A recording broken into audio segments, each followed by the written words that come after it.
Olá, tudo bem com você? Sejam muito bem-vindos e bem-vindas ao Papo Clia, nosso espaço, nosso cantinho aqui para a gente conversar sobre saúde, sobre educação, sobre psicologia. Hoje o nosso assunto é um assunto bastante interessante que se chama o método Raman. Inclusive, a nossa entrevistada, ela é especialista nesse método, viu? Você já ouviu falar? Vou te dar um spoiler aqui. Olha, esse método ele foi desenvolvido lá em 1930 ainda, na França, pela Simone Raman. A Simone desenvolveu essa metodologia de ação evolutiva que se encontra, gente, muito em consonância com as mais recentes descobertas da neurociência. E aí, vamos saber se mesmo sendo criado lá na década de 30, ainda é uma abordagem atual? Tudo bem, doutora Ana Paula Magosso? Tudo sim, Thaís, e você? Tudo certo, tudo bem. Então, doutora Ana, é atual ou não o método Raman? Thaís, eu acho que ele vai ser atual para sempre. Porque é impressionante o quanto a Simone Raman ela teve uma capacidade, né, de desenvolver um método que trabalha muito na sua evolução pessoal em todos os aspectos, né? Então, social, motor, emocional, familiar, cognitivo, porque ele vai trabalhando numa linha de você constatar como é que você funciona, de você se auto-perceber e, ao mesmo tempo, de promover o desenvolvimento de novas conexões, de novos caminhos neurais para a solução de problemas que estão acostumados a passar sempre pelo mesmo caminho, né? Então, ele é fantástico e eu acho que ele é atemporal nesse sentido. E essas novas conexões neurais, doutora Ana, elas ocorrem de que forma? De que forma que isso é estimulado na prática? O Raman, ele é muito vivencial, né? Então, na prática, como é que ele funciona? Ele é um trabalho que é feito sempre em grupo. Então, o grupo, ele é sempre heterogêneo, ele nunca é um grupo com pessoas parecidas, até porque a gente só se desenvolve e a gente só se percebe o outro melhor quando a gente se depara com o diferente. Então, o próprio setting do Raman, ele já cuida disso, né?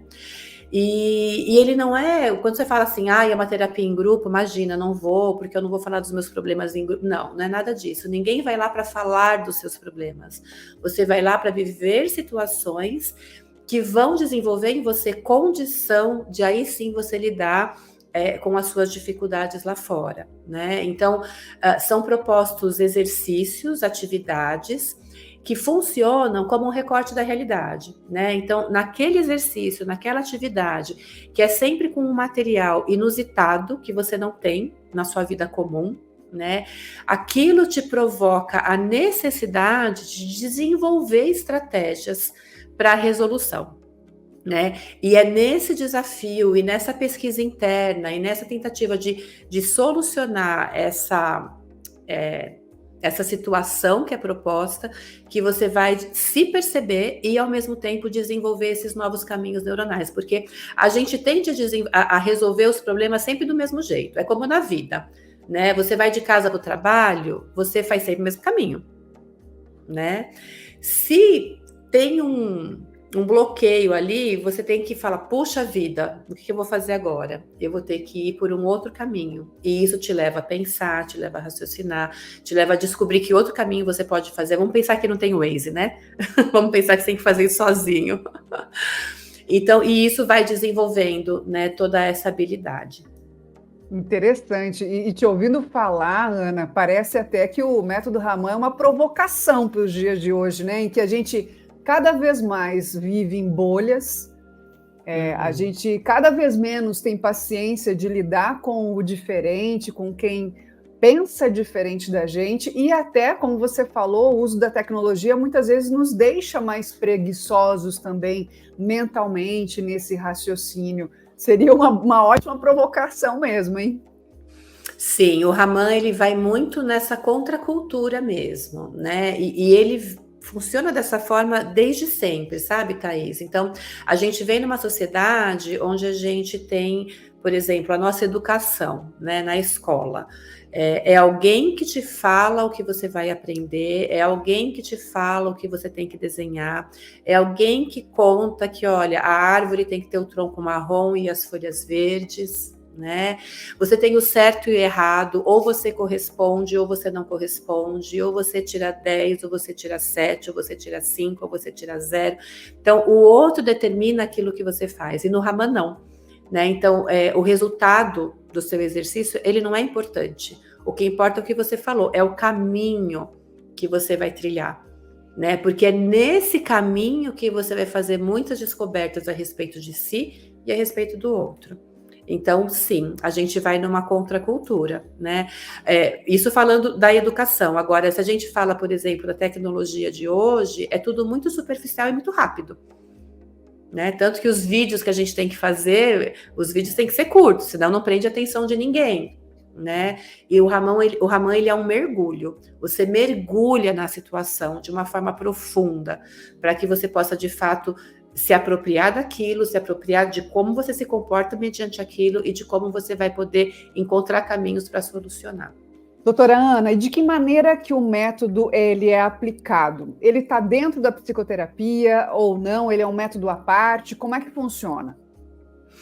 Então, o método Raman, ele pode ser aplicado por pessoas que não sejam psicólogos, né? Então, hoje nós temos uma instituição formadora, que é a CARI Psicologia e Educação, e lá, muitas vezes nós temos profissionais da saúde, né, fazendo a formação para que possam aplicar esse método de evolução pessoal no seu dia a dia, no seu trabalho. E ele pode ser aplicado em organizações, em clínicas, em escolas, né? Uhum. E para quem que serve o método Raman, doutora Ana? Para quem que a CLIA, os profissionais da CLIA olham e aplicam? Existem algumas patologias específicas ou não? O Raman, como ele trata de evolução pessoal, ele é muito amplo na sua aplicação. Então, eu vou dar alguns exemplos, né, de como ele pode ser aplicado. Então, por exemplo, eu posso trabalhar com empresários que queiram se desenvolver pessoalmente. Eu posso trabalhar com crianças com autismo. Eu posso trabalhar com crianças com problemas de aprendizagem, com déficit de atenção. Eu posso trabalhar com crianças e adolescentes com questões comportamentais, com questões de dificuldade de relacionamento. Eu posso trabalhar com adultos que tenham um histórico, por exemplo, de dificuldade de colocação profissional, ou que tenham um histórico de dificuldade de interação familiar, de dificuldade de relacionamentos amorosos, né? Com pessoas que têm histórico de ansiedade. Então, a gente tem uma gama de aplicação muito grande. O que vai diferenciar é o grupo que você vai estar inserido, né? Entendi. E dentro de um mesmo grupo, vocês colocam necessidades que são parecidas do paciente ou não? São necessidades diferentes? Os grupos são sempre heterogêneos. Porque, apesar da grande maioria das situações propostas serem de resolução individual, né, algumas são coletivas, outras não, a maioria não, eu poder ver como que o diferente resolve por um outro caminho aquela mesma situação, isso facilita a minha percepção de mim e do outro. E da realidade como um todo, né? Porque nunca tem uma leitura só, né, do mesmo fato. Exato. Esse seria o grande diferencial do método Raman, doutora Ana, que você realmente consegue trabalhar em grupo e ver essas diferentes situações, seria isso? Eu acho que esse é um dos grandes diferenciais, sim, do Raman. E o outro grande diferencial, eu acho que é a globalidade com que ele trabalha o desenvolvimento humano, né? Porque enquanto eu estou ali, eu não estou trabalhando uma coisa só. Em cada situação, ela leva ao trabalho das minhas questões cognitivas, das minhas questões emocionais, das minhas questões relacionais. E isso vai impactar diretamente, não só naquilo que eu vim como queixa principal. Eu sou adulto, eu vim pro Raman porque me indicaram que é bom para me ajudar a tirar esse padrão de relacionamentos repetitivos que eu tenho. né? Ele não vai atuar só nisso, né? Ele vai trabalhar em tudo aquilo que envolve isso, porque nós somos um todo, né? Eu imagino que alguns pacientes até encontrem novas necessidades nesses grupos, não é, doutora Ana? Porque, imagina, eu vou lá com uma Sim. queixa, de repente não consigo me relacionar bem, né? Tenho padrões repetitivos e me descubro ali em outras necessidades também. Sim, sim, porque normalmente a gente vem com um sintoma, né? Agora, o que constitui esse sintoma são outras coisas que estão relacionadas à forma como eu me coloco no mundo. E à medida que eu vou percebendo a forma como eu me coloco, isso muda tudo. Então, assim, por exemplo, teve um paciente, por exemplo, a gente tem um exercício que aparentemente ele parece muito bobo, que é de uma reprodução de uma figura de um papel para o outro, né? Mas a gente não trabalha com borracha, por exemplo. E então a pessoa vai reproduzir e ela erra, né? Como é que eu corrijo? Eu te dou um lápis de cor. Aí eu te dou um lápis de cor, eu te dou a segunda cor, eu te dou a terceira cor. Aí a pessoa olha e fala assim: nossa, mas eu continuo passando sempre em cima do mesmo risco, né?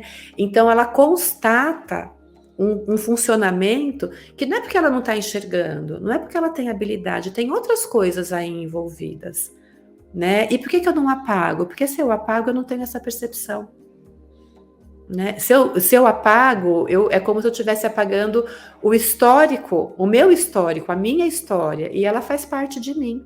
Então aí a pessoa ela é elevada a perceber essa repetição e encontrar naquela situação uma forma de parar de passar pela mesma linha e passar pela linha que leva à reprodução correta do modelo.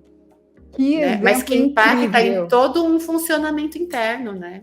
Nossa, que exemplo incrível, muito legal, é justamente isso, que bacana. Agora, doutora Ana, uma curiosidade aqui, minha e acredito de quem também está nos ouvindo e vendo, por que você se apaixonou por esse método, doutora Ana? Por que você virou especialista em método Raman? Você sabe que foi por meio dele que eu montei a clínica, né? Olha, Sim, eu fui fazer a especialização, e depois eu retomei essa especialização junto com uma amiga que era minha sócia no início aqui na CLIA. E o Raman, ele traz esses princípios que são fundadores da CLIA, que é essa visão global do indivíduo, que é a interdisciplinaridade, que é você ter o cuidado de ter uma equipe, né, cuidando e olhando para o caso, para que você possa vê-lo na maior integralidade possível, porque eu acho que a gente não pode ter a arrogância de achar que você vai ver a integralidade do outro, né? Você pode buscar esse olhar cada vez mais, mas não sei se algum dia a gente alcança, né? Então, o Raman foi ele que foi o propulsor mesmo de como a clínica funciona hoje. viu só que interessante, gente? Muito legal, doutora Ana. Obrigada por mais uma vez você trazer os seus testemunhos de vida e profissionais aqui para a gente sempre aprende muito. Obrigada, viu? Eu que agradeço vocês ouvirem sobre o Raman, porque eu sou apaixonada e acho ele fantástico.